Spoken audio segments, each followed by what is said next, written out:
নমস্কার বন্ধুরা, দেখো আমি আজকে হাঁস রান্না করব। এই হাঁসটাকে আমি পাঠাই দেবো, দোকানে কাটে দেবে, কাটলে পরে রান্না করব। আমার সাথে থাকো। শীতের দিনে হাঁসের মাংস খার না ভালো লাগে। হাঁস এখন ছেলে নিয়ে যাবে দোকানে কাটতে, মাংস নিয়ে আসলে রান্না করব। আমার সাথে থাকো। দেখো বন্ধুরা, এই যে হাঁসের মাংস ছেলে নিয়ে চলে আসছে। আমি এখানে মশলাগুলো সব বাটে নেব।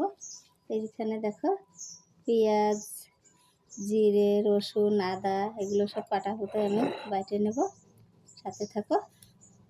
দেখো এই যে রসুন, আদা, পেঁয়াজ আর এই যে জিরা, এগুলো সব আমি পাটাকুটোয় বাইটে নেব। দেখো বাটা মশলা ভালো, যে মশলাগুলো এখন বাইটে নেব।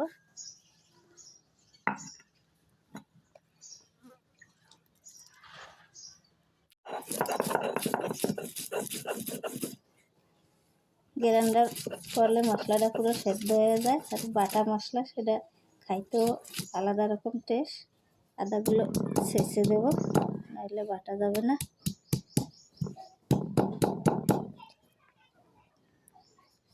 তোমরাও বাটা মশলা খাইয়ে দেখো, আলাদা রকম টেস্ট লাগবে কেনা মশলার থেকে। ঘরে তৈরি করা মশলা খুবই ভালো।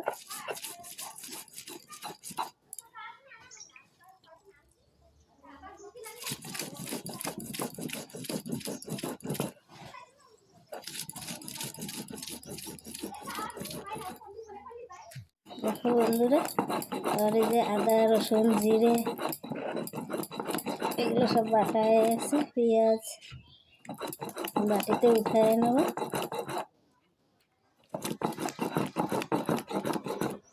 আমি সব একসাথে বেটে নিয়েছি, আপনারা চাইলে আলাদা আলাদাও বাটতে পারেন। বাটা হয়ে গেছে, বাটিতে উঠায় নেব।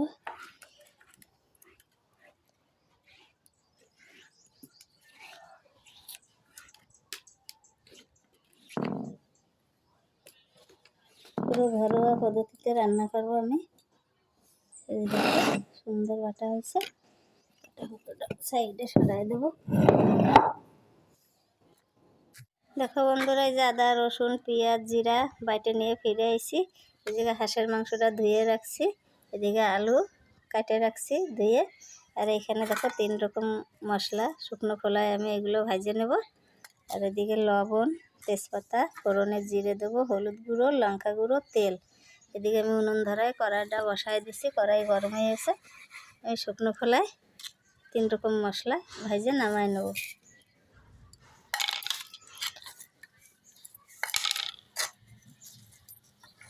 ভাজা মশলা একটা টেস্ট অন্যরকম। ভাজা মশলা সুন্দর ঘেরান করে, যে ভাজ দিছি তাই কত সুন্দর একটা ঘেরান বেরোচ্ছে। ঘরে তৈরি মশলাই অন্যরকম। মাটির কড়াইতে রান্না করব।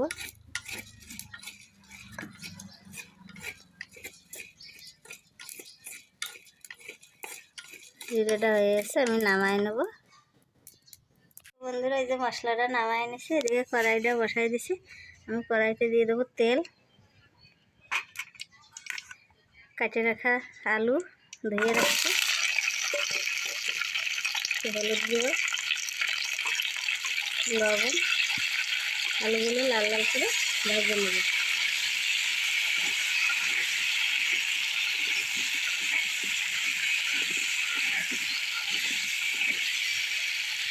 দেখো বন্ধুরা, আলুগুলো লাল লাল করে ভেজে নিচ্ছি, নামায় নেব।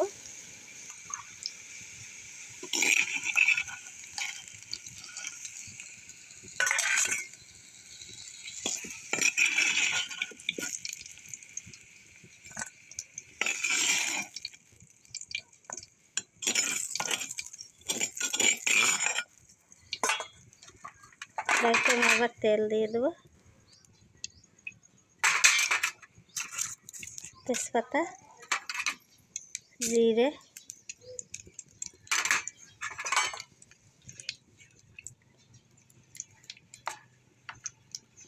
দেখো বন্ধুরা, এই যে জিরাটা হয়ে গেছে, মশলা দিয়ে দেবো।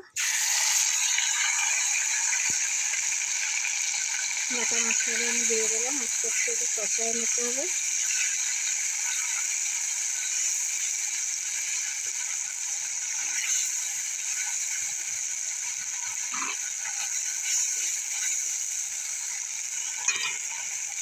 লঙ্কা গুঁড়ো, হলুদ গুঁড়ো দিয়ে মাঝে মাঝে জল দিয়ে ভালো করে কষাবো।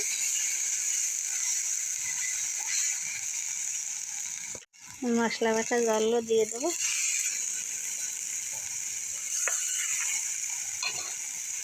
মশলাটা সুন্দর করে কষায় নিতে হবে, মাঝের মধ্যে জল দিয়ে দিয়ে মশলা কষায় নিতে হবে। দেখো বন্ধুরা, তেল ছেড়ে এসে মশলাটা হয়ে গেছে আমার। আমি ধুয়ে রাখা হাঁসের মাংসটা দিয়ে দেবো,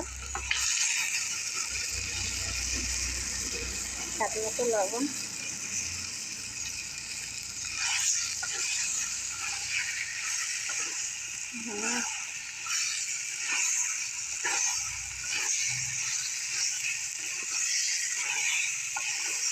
ভালো করে কষায় নিতে হবে।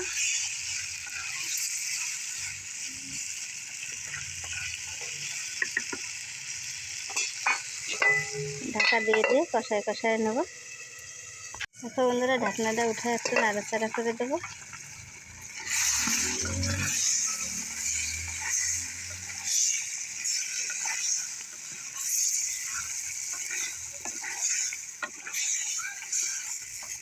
আমি আবার ঢাকনাটা লাগাই দেবো। ঢাকনাটা উঠে আবার নাড়াচাড়া করে দেবো।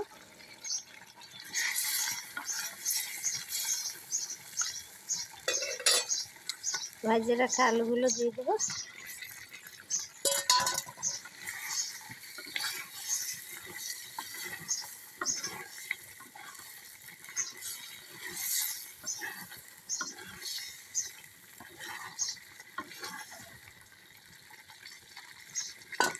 দেখো আমি আবার ঢাকনাটা আটকায় দেবো।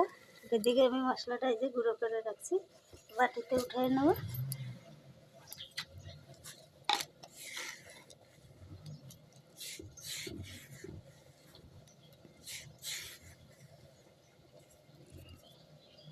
বন্ধুরা, ঢাকনাটা উঠে আমি আবার নাড়ে ছেড়ে দেবো, আর ঢাকে দেবো না। এইভাবে আমি পুরো মাংসটা কষায় নিতে হবে।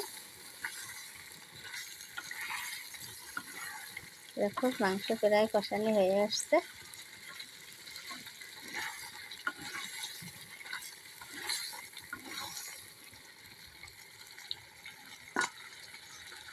আলু ভাজার তেলটাও আমি দিয়ে দেবো।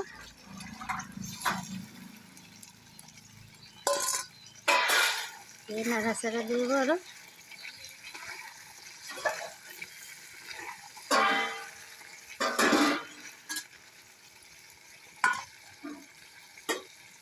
দেখো বন্ধুরা, মাংসটা এই যে ভালো হয়ে গেছে। এখানে আমি জল দিয়ে দেবো। দেখো পুরো কষানো হয়েছে, তেল ছেড়ে এসে এই যে পাশের থেকে।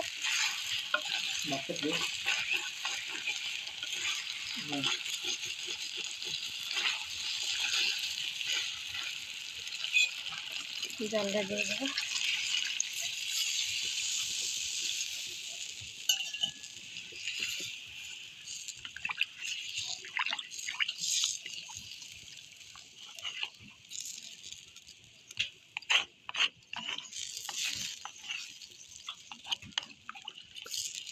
রান্না করে নেব। দেখো বন্ধুরা, তরকারিটা হয়ে এসে আমি এখন সে গুঁড়ো মশলা দিয়ে দেবো।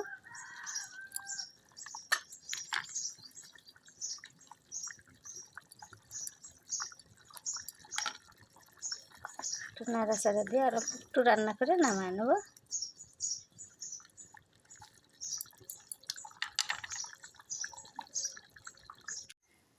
দেখো বন্ধুরা, এই যে তরকারিটা হয়ে গেছে, আমি নামায় নিচ্ছি। এই যে